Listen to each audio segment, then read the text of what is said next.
Well, good day. I'm the CEO and founder of Migrate. It's Picken, and I'm actually standing here right in front of Stanford University. You can see that they're about to have their 125-year celebration. I've just got to spend a week with Richard Branson and 20 other amazing people on Necker Island, and every single day I brought you daily updates. Now, yesterday morning I was karting early in the morning, and then I had to jump on my boat, and I traveled all day. I'm down here in Silicon Valley. I'm off to see a number of venture capitalists tomorrow, but I still wanted to bring you my day 5 updates. It was an amazing day. It was and I've got a lot to share with you, so I'm going to get straight into it. Now, the very first thing I wanted to say is that I missed the beginning session of the business session because I was out kiting. We set ourselves a challenge to go around the island. The wind was very weak, and I'm a very big believer, and I highly recommend you watch my Wealth Insight on one of the most essential things that you need to do to ensure that you get success in your life. And even though the wind was really weak, and even though the boat came to pick me up 3 times, I refused to fail, I refused to give up, and I just kept going. My arms were about to fall off, but I kept going until I actually got that kite back home and did what the 4 of us set out to achieve, which was to go around Necker Island. While I was away, they actually started off looking at the very first thing, which was challenges, and how challenges can actually be used as opportunities, even chaos, and how you really needed to be able to look at it and say, what could I learn from this? And the first example that Yannick gave was of Galactic, and how when that crashed and when one of the pilots actually lost their life, it was amazing the support that they got from everyone around the world. I remember last year, Richard said that the Queen of Sweden actually bought her ticket on that day to show her support for Virgin Galactic, and for Richard Branson and the team. It apparently brought the team a lot closer. It got them to work far more as a team, and ultimately, to look at the ways that they could enhance and improve the process. So, I certainly know that I've had many challenges in my life, and whenever we have, it's brought us closer together as a team. It's got us more focused, and it's helped us go out there and achieve things. Then John was sharing about banking and how you can use banks as a capital partner. I've heard this before. A lot of people go on their hands and knees to a bank and beg and plead them for money. And he was saying, no, you should shop around. He explained how to build track record. And he also showed us how to buy a business where you could cash flow that business from day one. Now, John, just to put in perspective, is a very successful businessman. He sold his first business that he built up over many years for $800 million, and is now one of the most respected business people in America.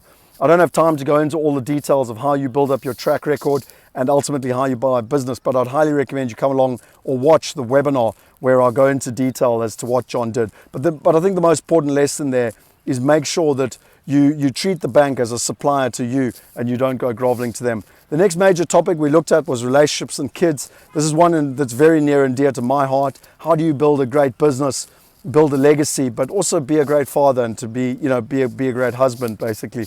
And there were so many tips and tricks that were shared. I'm just going to run through them here for you. So one of them was make sure you read the book, The 5 Love Languages. I know my wife and I have read that, and it's made a huge difference in our lives. We do date night. So, it's about having a rhythm so that every night from 5 till 8, we've got family time. It doesn't matter. I joked with Richard that even if he wanted to contact me, I wasn't available, because that's when it's time to spend time with my son and my wife. And then every Thursday, my wife and I do date night on our own and stick to that routine. Mike and Edika spoke about how they do slow salads and how that just forces them to be present and to get great conversations. John and them spoke about homeschooling with their kids, and rather than, should we, shouldn't we, but just trying it as an experiment. Why not test it? Why not try things to enable them to travel and spend more time with their coach? I shared with people about having a relationship coach. Most people in the room, well, everyone in the room was very successful business people. Most of them will have business coaches. My question is, well, Tiger Woods is the best golfer in the world. He has a coach. If you want to be great at business, you should have a coach. Well, if you want to have a great relationship, why don't you have a coach? And my wife and I have been doing coaching now for over 5 years, and I highly recommend it for all entrepreneurs. Then another brilliant one that we got was, in terms of teaching your children about money, was actually teach them how to sell stuff. So one of the guys, I can't remember who it was, actually mentioned that he gets his, if he's got a spare old driver or a spare set of golf clubs and the kids want something, new, then they've got to figure out how to sell something that already exists that's just being lying around in the garage. I know certainly in our house, there's a lot of that. Now, the other thing that's fantastic is they get to learn how to sell stuff online through eBay or something like that. I also shared the story of crowdfunding and how Roger's son last year actually pitched to Richard Branson for about 10 minutes. Richard didn't take it up, but he went on to crowdfund the project. He raised about 45,000 US dollars. He's 15 years old. And I mean, really, technology, fintech is going to be part of our children's future, and they have to know how crowdfunding actually works. And so I think it's a fantastic way. And I mean, 15, once you've tasted success, tasted and learned how to make money, that kid's 15 years old. Most people in America, let alone the rest of the world, don't know how to make $45,000. One of the parents shared about the difference between team sports, individual sports, and martial arts. Team sports to allow them to cooperate with their fellows. Individual sports to learn about determination and tenacity, and martial arts to learn about self-discipline. And you need all of them. I know that for a fact, I can always tell in business who's been in a team sport environment and knows how to play in a team and how to learn about leadership. We spoke a lot about grit and service and how you can actually create that. And we also spoke about how the adversity quotient is one of the most important things to determining success. A lot of us had adversity in our life, and that's really what helped us to strive. And so we said, well, one of the things we have to teach children to learn how to earn their money. They've got to go out, and if they want something, they've got to learn a way to create value. I spoke a lot about Lemonade Day, and I highly recommend going and checking that out, lemonadeday.org, so lemonadeday.org.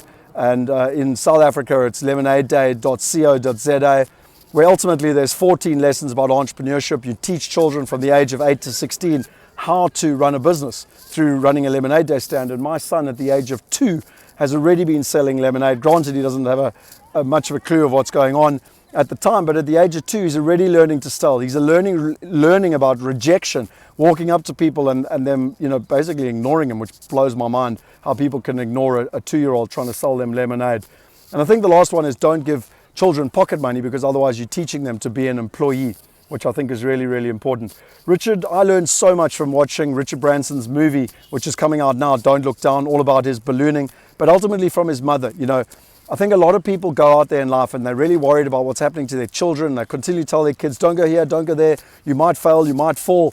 And Richard Branson's mom made some fantastic quotes in that movie, and she said, I knew my son was doing something highly dangerous. I was very, very nervous, but there's no ways I would ever let him do that. I would only support him, and to be honest, it looks quite fun, and I'd probably like to do it myself, in a very British accent. So I highly, highly recommend watching that movie, which, there's so many brilliant things that came out of it. The other thing is that Richard Branson himself said, we had to use inexperienced people because no one had any experience in the world, so I mean, the amount of taking risks, his mom apparently got him to get out and walk the last 4 miles home when he was 6 years old. She was constantly behind him. There was another thing here, that every successful person had one person who unconditionally supported them no matter what they wanted to do and let them know that they could do it. And I just think that is absolutely amazing. And Richard Branson's mom was certainly that person, consistently inspiring and getting him to do other things. And I know my personal story. I got accepted for my master's in London. I actually went to see the dean 3 weeks after that started. He said, yep, no, we'd love to have you. You can come next year. And I spent most of the time persuading him that I wanted to go this year and that I would catch up. After all that persuasion, I finally got accepted. And I remember phoning home and speaking to my mother. My parents had unfortunately recently just been bankrupted. They had no money. And she said, oh, how much is it going to cost? And it was about £7,000, which was an absolute fortune for our family. And my mom was like, oh, well done, son. That's so amazing. You could get in. It's a pity we don't have the money. And my father got on the phone and he had absolutely no idea. He had no idea where the money was going to come from. And he said, sign up, son. No matter what we do, we'll make a plan. And it was just that self-belief, that he gave me. I went along and actually got 2 bursaries and ended up getting paid about £15,000 in bursary money to do my full-time master's on top of a full-time job. So I certainly had that person in my life that was consistently just telling me, just go out there, just do it. We'll make a plan. I don't know how, but we will make a plan. And so, I highly, highly recommend. And then one that I loved here was get your kids to do stuff that is uncomfortable. So whether it's Richard Branson's mom, getting him to walk home and, sure, maybe watching from a distance. You don't want your kid to be abducted or get lost, but you do want them to do things that are uncomfortable. And one of the things I loved here was encourage them to walk the wrong way down a travelator. At the end of the day, we don't want to be the same. We want to be different. I embrace being different.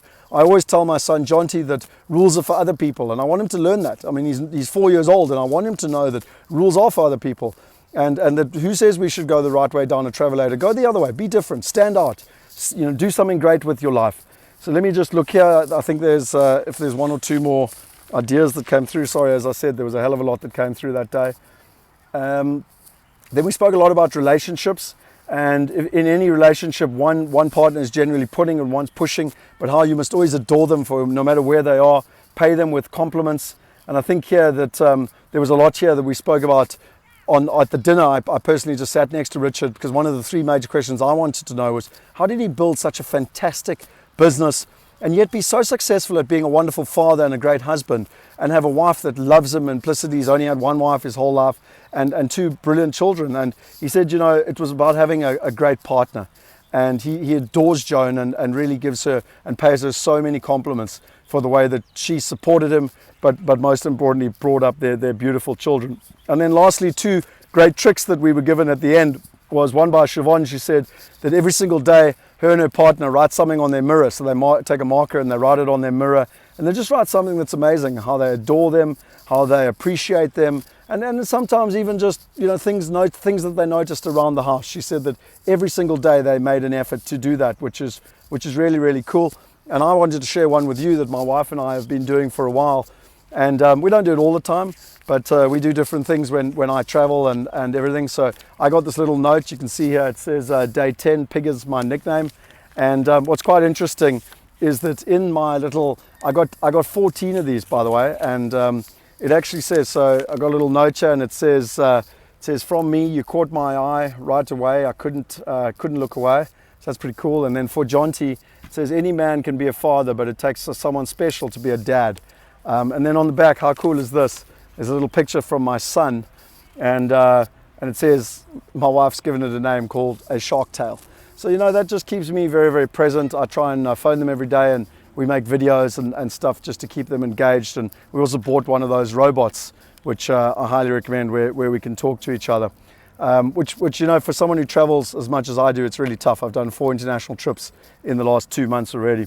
And then the last one we spoke about was return on investment, and ultimately on impact and the impact that you're making. And we spoke about how Richard Branson says that every single business needs to adopt a problem. And we said that just giving money to charities is not that valuable. Your time is actually your most valuable asset. As an entrepreneur, with your skills and everything else, it's really about getting in there. I know for my mother, she's wonderful. She's got such a big heart. She's made such a big difference in so many people's lives. But one of her weaknesses was business and money, and she's had to really train herself on that. And as entrepreneurs, we really can add so much value in that space. And that's what I've tried to do both with my mother and with other different charities. And as I said, with Lemonade Day, it's about inspiring children with entrepreneurship. I believe if you can teach a kid how to make some money and have self-belief, then no one can ever control them. Their life is going to be a great one.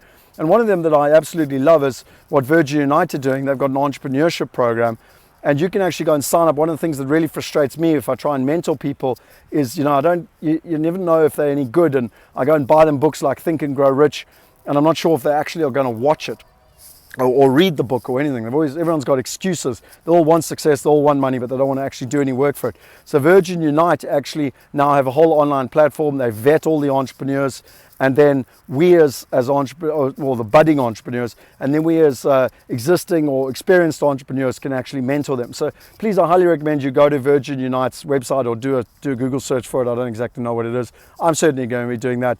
I know the greatest thing that we can give back to people is our time and our knowledge. And we also discussed that just the word give back is probably wrong, because who are we giving back to?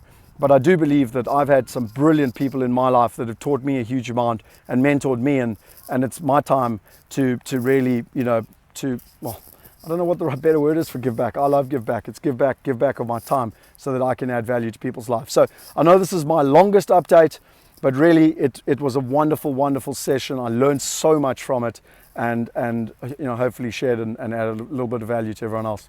That's me coming live from Stanford University. You can see here, I'll just rotate round, but I'm right in front of the university with the main quad up there in the corner there.